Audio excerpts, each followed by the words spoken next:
আমি মল্লিকা। তো আবার নিয়ে চলে আসলাম আরেকটা মিনি ব্লগ নিয়ে। তো আজকের ব্লগটা শুরু হচ্ছে দুপুরের পর থেকে, কারণ আমি সকালে গেছিলাম ডিউটিতে, আর বাড়ি আসার সময় এখানে দেখছিলাম সুন্দর আমড়া মাখা বিক্রি হচ্ছে, তাই কিছুটা আমড়া মাখা এখানে নিয়ে আসলাম বাড়ির জন্য। আর খেতে তো জাস্ট ইয়াম্মি ছিল। তো আমি স্নান টান করে এখানে আমড়া মাখা খাচ্ছিলাম আর এই ভিউটা এনজয় করছিলাম। দেখো আজকের ওয়েদারটা জাস্ট অসাধারণ, বৃষ্টি হচ্ছে মাঝে মাঝে, কিন্তু আকাশটা দেখো পুরো মনে হচ্ছে না শরতের আকাশ। আর এই করতে করতে তারপর সন্ধে হয়ে গেছিলো। আর এখন আমি একটুখানি রেডি হচ্ছি বাজার যাওয়ার জন্য, টুকটাক শপিং করার জন্যে। তার আগে একটু হাইড্রেট হয়ে নিই, কারণ ওয়াটার ইজ ইম্পর্টেন্ট।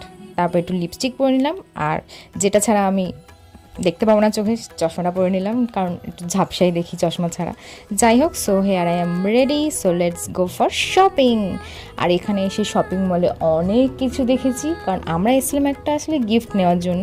তো কী নেব বুঝতে পারছিলাম না, অনেক কিছু এখানে দেখছিলাম। তো আলটিমেটলি এখানে এসে শাড়ি দেখতে আরম্ভ করলাম, কারণ এটাই হচ্ছে বেস্ট অপশন পুজোর আগে, এটাই ভালো গিফট ভাবলাম।